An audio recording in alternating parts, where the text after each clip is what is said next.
Hey, welcome to Psych Cinema, where we explore the psychology found in popular films. I'm Jonathan Hedderly, your host, and today I want to talk to you about the best picture of 2016, Moonlight.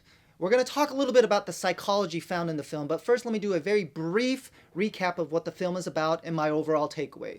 So, Moonlight is the story about a boy named Shyrone, and it looks at three different phases of his life as he really explores his own identity as well as his budding sexuality and the relationships in his life. The film, directed by Barry Jenkins, is a spectacular film to view. It is well crafted and well made. Its use of cinematography, silence, music, and the camera work to really give a point of view and to communicate some of the themes that the film is tackling is exceptional. It deserved its Best Picture win. Now, let's talk about the psychology found in this film. And it is rich with a lot of psychological themes and topics. I don't think we're going to be able to get into all of them here today, but let's dive into some of the more prominent ones.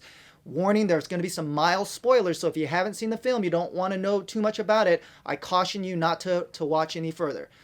So, Moonlight, first and foremost, is really a story about a young boy and his figuring out his identity and his sense of self. So, this really goes into identity formation, and it looks at all of the things in life, the external circumstances, environment, and relationships that helps really form a person's sense of self and who they are and what their place and role in this world is. And so you see with Shyrone, who actually goes through three different stages of life, and each of them he goes by a certain name. So you sort of look at how he's even kind of informed by other people and other relationships. When he's young, he's nicknamed Little, which kind of again gives him a sense of his identity and his place as well as how other people may view him. It's in the middle section he goes by Shyrone, but still, he stands out, he's awkward, he doesn't quite fit into the norms of high school teenage life. And then in the last chapter of the film, you see him as Black, where he is really bulked up and he is a hard exterior man, wears grills, has been working out a lot, but you also still see that tender, vulnerable, insecure young man still hidden in that external shell that he creates for himself. So with the sense of self and identity formation, you're looking at what it means to connect and feel and to have relationships. What does it mean to be a man in any type of culture, but certainly in the hardened culture of Miami, as well as what does it mean to be a man while simultaneously exploring your questions about your sexuality with his budding homosexuality and how other people kind of deal with that and how comfortable, uncomfortable, how accepting they are with that. And again, this movie deals with attachment, and Shyrone really does have an avoidant attachment disorder. You see him that he's quiet, he's reserved. Early on in the film, you see a lot of boys playing out on the field, and he's over by himself. And so connection and belonging is something that he really struggles with, and he really separates himself out of that. He doesn't really want any attention because he's learned most attention in his life is negative attention.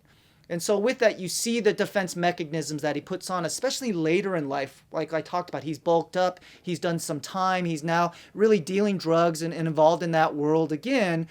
But this is nothing like the gangly, skinny, or awkward kid you see early on. So as a grown-up, as an adult, he's really, kind of coating himself with all types of protective defense mechanisms to really shield other people from getting to know him and to opening himself up. Because it really is about, with Shyrone, it's about intimacy. It's about vulnerability. It's about connecting and belonging. And that's something that he struggled with his whole life. And you see that with some characters in the film that really highlights that. The first is really his mom. And his mom is very unavailable and dismissive and cruel even. And part of that has to do with her escalating crack addiction that you see early on in the film. And so she is really unavailable, whether it be physically or emotionally, to her young son. And she completely misses the struggles that he's facing growing up. And then the contrast of that is that Little, when he's young, the only real connection he has is with Juan, this drug dealer that has a heart of gold. And with Juan, Little starts to get an idea of what it means to be a man, what it means to connect and to feel and to have somebody love and care for you and look out for you. And Juan becomes the one positive role model that he has in his life. And then later on in the film, when he's not there, he's really left on his own, lost in a world that doesn't know how to deal with Shyrone, doesn't know how to deal with Little, and he doesn't know how to navigate it as well. We could go on and on about this film. In fact, I'd be really curious to hear from you all. What are some of the psychological principles of this film you found exceptionally rewarding, or are there any that I missed? And I'd love for you to let me know, so be sure to comment. Send your comments and remarks, and we'll talk about that maybe in later episodes. Well, that's going to do it for today. Again, Moonlight, a psychologically rich film, exceptionally well-made movie. I highly recommend it. Be sure to follow up and watch for more episodes of Psych Cinema where we tackle the psychological themes found in movies. Until then, I'm Jonathan Hedderly, and thanks for watching.